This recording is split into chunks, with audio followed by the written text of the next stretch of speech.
Welcome sa JJ Tagalog Movie Recap. Ngayon ibobold natin ang 2023 romance film na pinamagatang A Royal in Paradise. Spoilers ahead, watch out and take care. Nagbukas ang pelikula nang ang isang babae ay lumapit sa sikat na manunulat na si Olivia Perkins para magpa-autograph. Malugod na tinanggap ni Olivia ang kanyang paghanga at binigay niya ang kanyang autograph na may ngiti. Nang umalis na ang babae, dumating si Kyle na boyfriend ni Olivia. Ang kanilang anibersaryo ay malapit na kaya masayang inihayag ni Olivia ang kanilang planong romantikong bakasyon sa isla ng The Haven. Ngunit nakakalungkot para kay Olivia nang sabihin ni Kyle na gusto na nitong makipag-break sa kanya. Sinubukan pa ni Olivia na pag-usapan ito pero buo na ang desisyon ni Kyle. Isang buwan matapos ang break-up, kausap ni Olivia sa isang video conference ang kanyang manager. Siniguro ni Olivia na tinatapos na nito ang outline para sa susunod na novela. Ngunit hindi niya pa ito maipakita dahil sa katotohanan, hindi pa talaga siya nakakagawa ng kahit isang panimula. Pinaalala ng kanyang manager kung gaanong pressure ang kakaharapin nila para sa season's biggest book release, at binigyan na lamang siya nito ng 10 araw na deadline. Dahil wala na siyang magagawa sa desisyon ng kanyang manager, bumitaw siya ng pangako na matatapos niya ito. Samantala sa bansang Torovia, binabasa ni Prince Alexander ang mapang-akit na adventure novel na pinamagatang Lovebound. Na-inspired siya sa author nito na si Olivia Perkins. Dumating ang kanyang tauhan na si Winston kung saan inihayag nito ang kanyang mga schedule gaya ng dinners, speeches, visits, at sa huli, ang kanyang grand ball sa kanilang palasyo. Pagkatapos iniabot ni Winston ang isang liham mula kay Dr. Lee na nagpapatakbo ng Marine Life Conservatory sa isla ng The Haven. Pinasa niya ang letter at nakita niya ang imbitasyon para sa isang fundraiser sa The Haven Islands Marine Reserve Facility. Pinaalam ni Winston na ang date ng fundraiser ay sasabay sa schedule ng kanyang royal ball.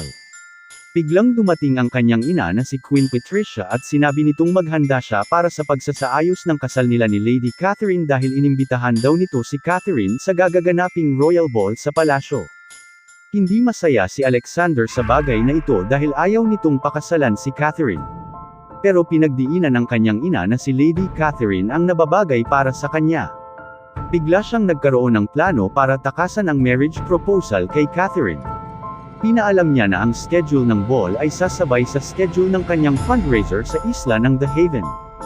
Dismayado ang reyna sa bagay na ito pero wala na rin siyang nagawa kaya sa wakas ay pinayagan na lang siya ng kanyang ina, pero nagbabala ito na huwag siyang mag-aaksaya ng oras sa mga kalokohan.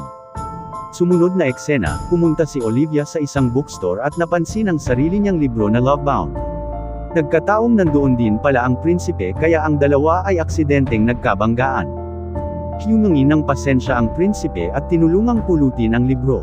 Nang mapansin ang hawak na librong Lovebound, nagbigay ng komentaryo si Alexander kung gaano niya kagusto ang kwento ng librong hawak ni Olivia. Pagkatapos sinabi ng prinsipe na parang nakita niya na si Olivia pero hindi siya kilala ni Olivia sabay umalis. Pag-alis nito, napansin ni Alexander ang kanyang larawan sa cover ng libro at napagtantong si Olivia pala ang author ng libro. Balik sa kanyang apartment, habang mag-isa si Olivia, nakarinig siya ng kalampag sa pinto at sa pagbukas niya, ito pala ang kanyang best friend na si Katie na may dalaring pagkain.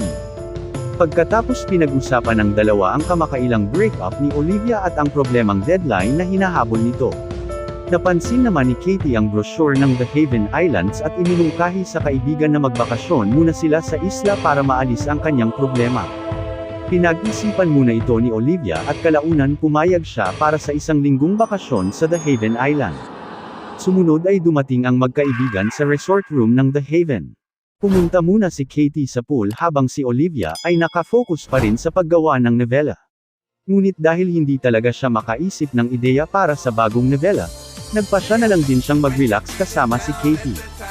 Ilang sandali lang, namataan niya ang kanyang ex na si Kyle kasama ang bago nitong girlfriend.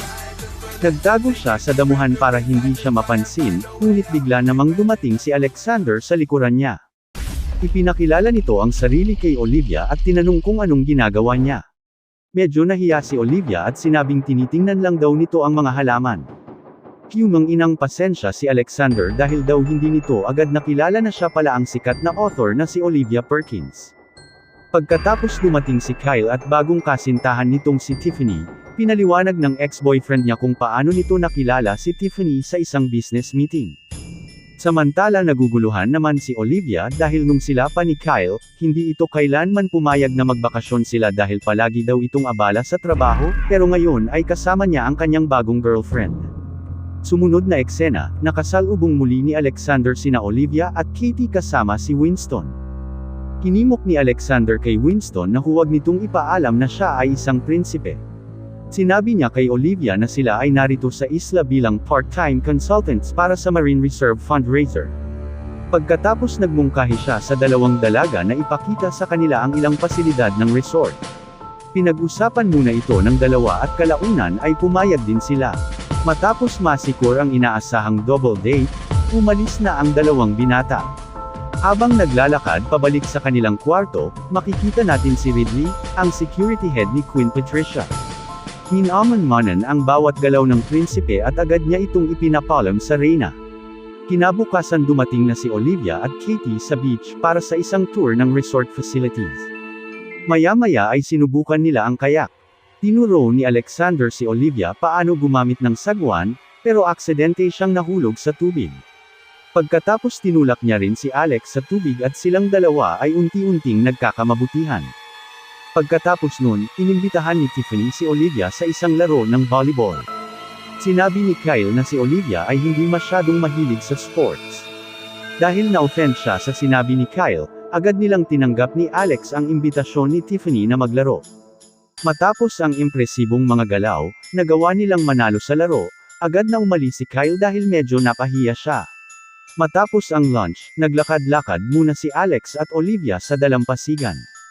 Lingid sa kaalaman nila, minumatsyagan sila ni Ridley at sinusumbong ito sa reyna, kung saan inutos ng reyna na alamin nito ang pagkakakilanlan ng babae. Samantala, ibinahagi ng prinsipe ang kanyang personal na buhay. Hindi raw masyadong ina-appreciate ng kanyang ina ang interest niya para sa marine ecology, habang ang namayapan niyang ama naman ay sinusuportahan siya. Palagi din daw siyang bumibisita sa isla para magbigay sa kanya ng mental stress. Sa kabilang banda, ibinahagi naman ni Olivia ang kanyang problema para sa paggawa ng bagong libro. Nag-aalala siya dahil sa paparating na deadline.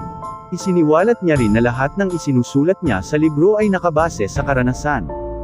Na-impress si Alexander sa kanyang creativity at inassure sa kanya na talagang inaabangan ng mga fans ang bago niyang libro. Bago sila umuwi, inimbitahan siya ni Alex na umattend sa gaganaping Marine Reserve fundraiser. Sa mga puntong ito, nagpapatunay lang na sila ay nahuhulog na sa isa't isa. Kalonanapansin ni Katie si Olivia na may ginagawa itong panibagong kwento sa kanyang laptop. Ilang sandali pa, dumating si Ridley na nagpanggap bilang hotel staff at matapos ibigay ang isang bote ng champagne. Tinanong nito ang pangalan ni Olivia tapos ay umalis. Agad niya itong nireport sa reyna, kung saan nalaman na ng reyna ang tunay na pagkataon ni Olivia. Nang mapag-alaman na si Olivia ay nagmula sa mahirap na pamilya, agad niyang inutos kay Ridley na gawan agad ng aksyon na ipaghiwalay sila ni Alexander. Pagsapit ng umaga, lumapit si Alexander kay Olivia para ay paalam kung gaano siya kasaya kasama si Olivia. Aaminin na sana ng prinsipe ang totoo niyang pagkataon nang biglang dumating si Ridley at ibinigay ang tawag mula sa reyna. Tinawag siya ni Ridley ng Your Highness na sobrang ikinabigla ni Olivia. Dahil dito inamin na nga ni Alex na isa talaga siyang prinsipe at humingi ito ng tawag kay Olivia sa kanyang pagsisinungaling. Sa kasamaang palad, nagalit si Olivia kaya agad siyang umalis. Balik sa silid, pinaliwanag niya lahat kay Katie ang tungkol sa tunay na pagkataon ni Alexander, at kung paano ito nagsinungaling sa kanya sa nagdaang 3 araw. Gayunpaman, sinabi ni Katie na baka nais lamang ng prinsipe na makilala si Olivia ng totoo kaya nagawa nito ang pagpapanggap. Biglang naabala ang kanilang pag-uusap nang dumating ang prinsipe, pumunta siya para hingin ang kapatawaran ni Olivia. Nangako siya na hindi na siya maglilihim pa mula ngayon. Para patawarin siya, nagmungkahi si Olivia na dalhin siya sa isang lunch date. Samantala, pinaalis naman ng prinsipe si Ridley pabalik ng Torovia. Tinawagan siya ng reyna at tinanong nito kung talaga bang interesado ang kanyang anak sa simpleng babaeng yun. Bilang tugon, sinabi ng security head na hindi niya kailanman nakita ang prinsipe na naging masaya uli ng ganito. Sa tanghaling yun, papunta si Olivia at Alexander sa The Haven Marine Reserve. Dito, ipinaliwanag niya kung gaano siya nahihirapan magsulat ng speech para sa pagbubukas ng fundraiser dahil hindi siya magaling sa pagpapaliwanag. Pagkatapos ang dalawa ay gumugol pa ng oras sa paglalangoy. Sobrang natuwa si Olivia sa kanyang underwater experience kaya nag-alok ito ng tulong kay Alex para sa kanyang speech. Pagbalik nila sa resort, nasa lubong nila sina Kyle at Tiffany na nag-aaway. Biglang nakatanggap ng tawag si Alex kaya iniwan niya muna si Olivia at Kyle. Ipinarating ni Kyle ang kanyang pagsisisi na hiniwalayan nito si Olivia, at nang alukan siya ni Kyle na makipagbalikan, sa pagkakataong ito tumanggi si Olivia. Sa gabi ng Marine Reserve fundraiser, si Alexander na nakasuot ng kanyang royal outfit, ay medyo kinakabahan. Babalik na siya kinabukasan sa kanyang palasyo at nag-aalala kung paano siya magpapalim kay Olivia. Sa parehong sandali, dumating si Olivia na sobrang nakakabighani. Ang dalawa ay naglakad na sa event, kung saan inanunsyo ni Alexander ang pagtatatag ng foundation para suportahan ang The Haven Island Marine Reserve Facility. Matapos ang event, ang dalawa ay sumayaw habang nag-uusap. Nakiusap si Alex kung maaari niya bang masilip ang bagong ginagawang nobela ni Olivia. Sinabi ni Olivia na patungkol ito sa ordinaryong babae na nakatagpo ng pagmamahal sa paraisong isla. Pagkatapos pinasalamatan niya si Alex sa pagtour sa kanya sa isla. Sa mga puntong ito, ang dalawa ay tuluyan ang nahulog sa isa't isa at nang maghahalikan na sila, bigla silang inabala ni Queen Patricia. Matapos ang maikling pagpapakilala, inimbitahan sila ng Reyna para sa isang dinner. Bago sila magtungo sa mesa, napansin ni Olivia ang Reyna ang panay hawak nito sa kamay ni Ridley. Sinabi niya kay Alex na marahil may namamagitan sa dalawa. Nang magsimula na silang mag-dinner, nakiusap ang Reyna kay Alex na sumama muna ito sa mga donors ng fundraiser para sa isang customary photos. Tumanggi si Alex pero pinagdiinan ng kanyang ina na kailangan nitong e-entertain ang mga bisita. Pag-alis ni Alex, pinakita ng Reyna ang tunay niyang pagkatao kay Olivia. Tinanong niya si Olivia kung mahal na ba nito ang kanyang anak.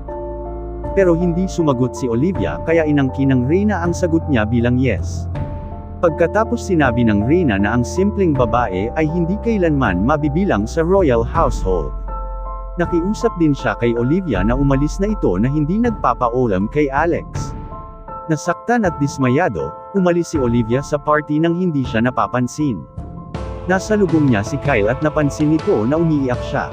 Ipinarating niya ang kanyang concern para sa bagong relasyon nito, at inamin niya rin ang mga pagkakamali niya. Sinubukan ni Kyle makipagbalikan gayunpaman tinanggihan siya ni Olivia sabay umalis. Pagdating sa kanyang silid, ipinahayag ni Olivia kay Katie ang lahat ng pangyayari. Pagkatapos ang dalawa ay nagpasyang lisani na ang Haven Island. Kinabukasan, nagpadala ng text si Katie kay Winston na ipinaliwanag ang sitwasyon. Pinisita ni Alex ang silid ni Olivia pero hindi niya na ito natagpuan. Pagkatapos pinakita ni Winston ang text message ni Katie. Inisip agad ni Alex na marahil may kinalaman ang kanyang ina sa bagay na ito kaya agad niyang kinumpronta ang kanyang ina. Nasa lubong niya ang kanyang ina na nag-uumagahan kasama si Ridley. Kinumpronta ni Alex ang kanyang ina pero sinabi nito na huwag masyadong madrama. Pagkatapos pinagbawalan niya si Alex na huwag siyang makikipag-ugnayan sa simpleng babae. Dahil ang pagiging royal prince ay kailangang ma-preserve. Bilang tugon, sinabi ni Alex na palagi na lang nitong iniuna ang kanyang duty kesa sa kanyang kasiyahan. Pagkatapos inihayag niya rin sa kanyang ina na may nararamdaman din ito kay Ridley. Pero hindi niya ito maipagpatuloy dahil sa kanyang duty bilang Reyna. Tugon naman ng Reyna na ang kanyang chief of security ang nagpapasaya sa kanya matapos mamatay ng kanyang asawa. Pero kung ipagpapatuloy niya ang nararamdaman kay Ridley, maglilikha ito ng skandal sa kanilang pamilya. Ngunit gayunpaman, sinabi ni Alexander sa kanyang ina na dapat mas piliin ito ang kanyang kasiyahan. Lumipat ang eksena sa New York, kung saan si Olivia ay bumalik na sa kanyang apartment. Bumalik na siya sa kanyang trabaho at tinapos ang kanyang ginagawang nobela. Hindi katulad ng nakaraang ginawa niya, isinulat niya ang malungkot na pagtatapos ng ginagawa niyang nobela kung saan ang dalawang karakter ay hindi nagkatuluyan. Kasunod nito, makikita natin si Olivia at kanyang manager sa isang meeting. Natuwa ang manager nito sa plot ng nobela dahil kabilang sa kwento ang tropical islands, royals, at romance. Gayunpaman ipinahayag niya na dapat maging happy ending ang kwento ngunit iginiit ni Olivia na hindi lahat ng nobela ay nagtatapos ng masaya. Bigla na lang may kumatok sa pinto.